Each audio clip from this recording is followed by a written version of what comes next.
Hi, my name is Dr. Brian Kim. I am the CEO and founder of Anthrodontics. Anthrodontics is an AI-driven electronic health record platform for collaborative dental care. I'm so excited to share with you the first product release from Anthrodontics, called Tungsten. Tungsten is a patient-centered clinical note-taking application. Let me show you its features in this quick 101 session. This is a dashboard view when you log in.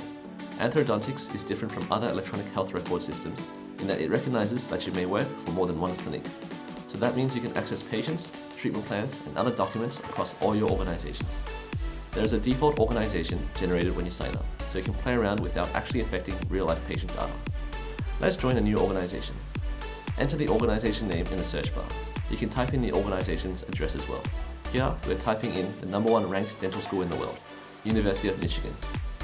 When you press join, Tungsten gives you an option to describe your role and working status in the organization. This is useful for managing admin roles when more users join the organization. Clicking on the organization shows your list of patients with the status of their treatment plans. Right now, it's empty, so let's create a new patient and a new treatment plan. You can give a treatment plan a nickname to describe the type of procedures you are planning to do for the patient. You can also set a start date, which would usually be the first time you encounter the patient. Looking at Mia Wong's treatment plan, we can see 3 tabs, which shows the overview of the treatment plan, as well as the current and next visits. This allows you to quickly understand what needs to be done when in the chair, and also what to plan for the patient's next appointment. Tungsten uses a visit-based treatment plan method, and the treatment plan is based on the codes charged for your procedures.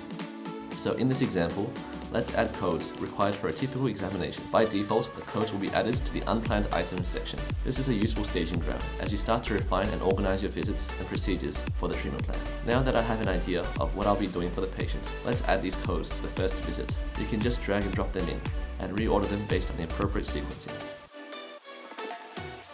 Clicking on any visit will show the clinical notes text area, where you can add basic notes regarding the visit. This is where the magic happens. I'm only adding a few basic notes, but this requires refining to become a proper medical legal document. By pressing generate, I'm invoking the Anthrodontics Dental AI. After some thinking, it is able to auto-complete the whole note for me. Wow, this has easily saved me 15 minutes of work in the appointment. And this is 15 minutes that will compound over all the other patients I'll be seeing throughout the day, throughout the week, and throughout the month. You can easily see the hours of time it'll save me in the long run. But that's not all it does. When you press the cogwheel, you can see the information that the AI has gathered from the text you have provided. This is useful as it not only gives you some insight into what the AI is seeing, but you can customize its various parameters to write a clinical note that is more in line with your tone and preferred writing style. After you have finished with a visit, head over to the Next Visit tab. This workspace is an opportunity to review your next visit and procedures for the patient. You can also write a reminder for anything important that you need to check, or it's a great opportunity to bring up something that the patient has mentioned during the appointment. You can also schedule the next visit. The Anthrodontics team is hard at work to automate the boring aspects of dentistry. I'm so excited to share the first product with you and hope you enjoy using it as much as we've enjoyed building it. That's all for now. See you next time.